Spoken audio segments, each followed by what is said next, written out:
Hey everybody, it's a cold and rainy night here in Northern California, and I was working in the travel trailer and getting her ready to get on the road for our big adventure.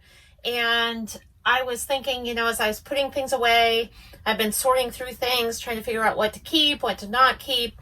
And one of the things is, as you all know, I'm a gadget girl. I love gadgets. I love all those neat little kitchen things that you can make, individual muffins and egg bites and all that stuff.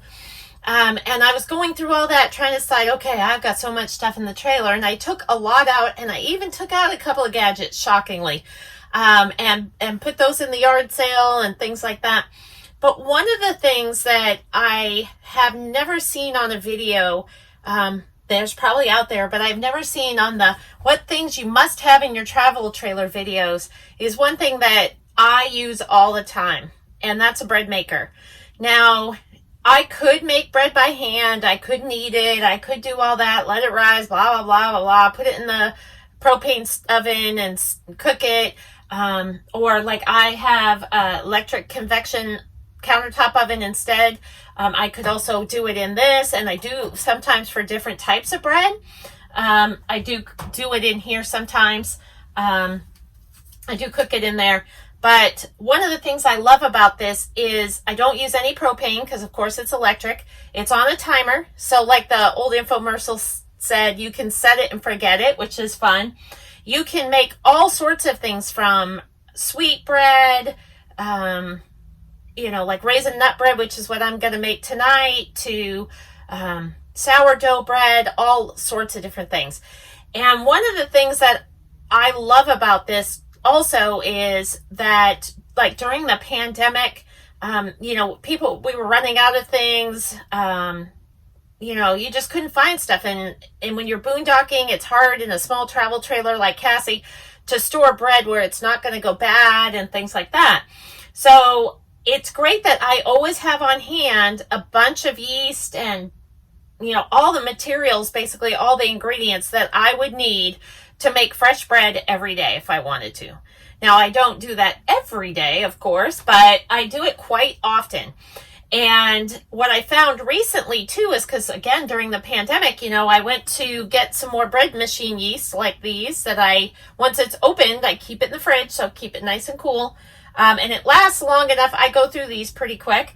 But these were really hard to find. Even the little packets were hard to find. So I thought, okay, well, what do you do if you don't have yeast? You can't make bread. Well, you know what? There is. You can make all sorts of different bread. And I have a few recipes I'll share below that are links to them that I'll share below that don't require yeast.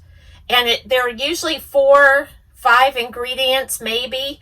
And it's all basically baking powder. So instead, you use baking powder, and many of the recipes you do baking powder, not baking soda, baking powder, and vinegar, and the vinegar activates the baking powder, and the bread turns out wonderful. It's denser than a yeast bread, but it's still very, very tasty. Goes awesome with chili. If you add in some garlic to it, those small number of ingredients, throw in some garlic.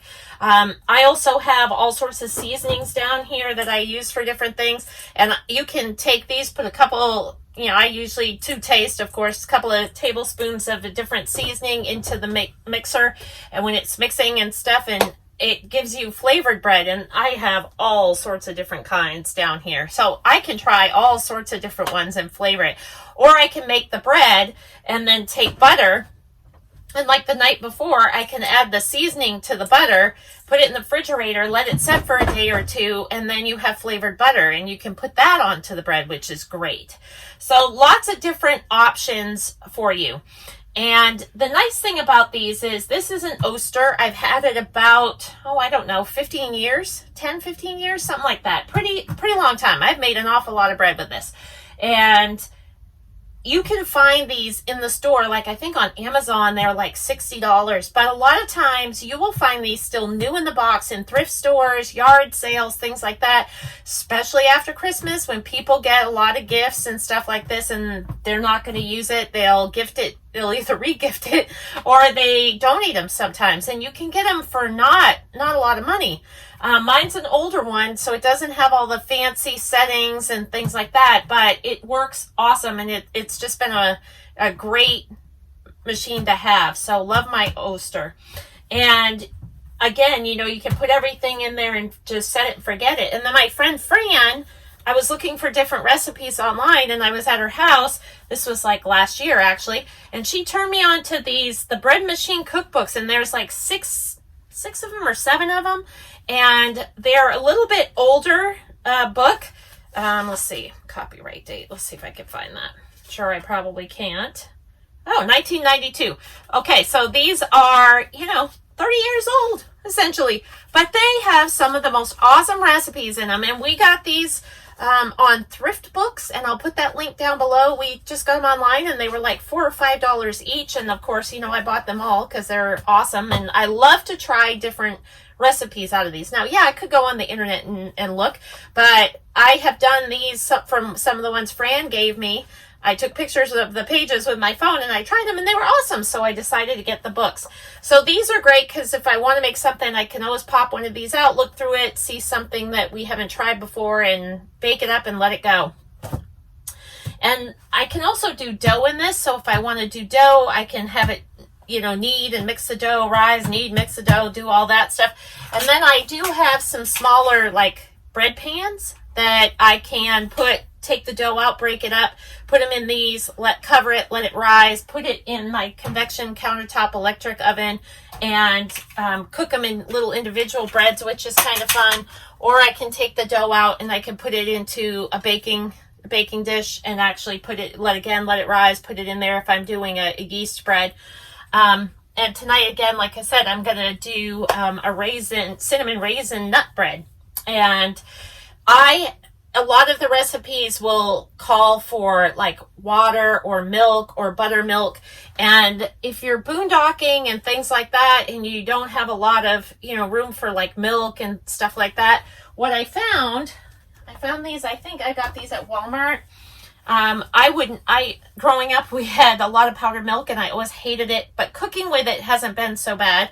So actually, I can't even really tell. So I have some Nestle Carnation Instant Non-Fat Dry Milk, and I got this for the buttermilk recipes, the Socko Pantry Cultured Buttermilk Blend. So these are shelf stable, which is awesome. They last for a couple of years. All you have to do is add water and you're good to go. So again, shelf stable stuff. So I have all of that. I have lots of baking powder. I have several things of bread flour and regular flour in big sealed containers so I can make bread, muffins, all sorts of different things with it. And so I have everything I need to make bread every day, or rolls or whatever. And so I love this machine. The other thing that's been super fun has been that when I've been traveling, especially when we go out into places that are out in the country, we found a lot of farm stands. Like when Rhonda and I went this summer, we found Mama G's Kitchen, and this is raspberry rhubarb jam. So I bought like 3 or 4 of these from the little farm stand, and how awesome are these on fresh bread? So it's really great. I can make a thing of fresh bread, get some fresh jam, and or some butter or honey, different types of honey, lots of different things. You can mix the honey with the butter, all sorts of fun stuff. So, for me, I think this is awesome. It makes the RV smell great during the winter as it's baking in here. It heats it up. I don't use propane during the summer if it's warmer outside and it gets warm in the RV and I don't want it to warm up even more. I have an outdoor plug, of course, and I just plug it in outside and set it on the table and let it go. I have done that before where I've gone out and I've hooked up a crock pot in the bread maker, and a couple hours, 3 hours later, essentially, I have like chili or spaghetti sauce and fresh bread, and it's all done at the same time. Now, I don't leave these running when I'm not here because, safety first, everybody. You don't want these things going if you're not around. I know some people do, but not for me. I like to be at least in the general area. So again, a wonderful bread maker. is one of the things that I highly recommend. And when I was at Target to store it, I got these plastic bins from Target, and this fits right in it, and it slides into my cubby shelves, so I can just slide it in and put it away when I'm not using it, and it's awesome. All right, so look down below. If you want to share a link to your favorite recipe, that would be awesome. Any ideas, tips, tricks, anything like that, feel free to share below. And please also make sure you subscribe to our page, or to our YouTube channel and our Facebook page.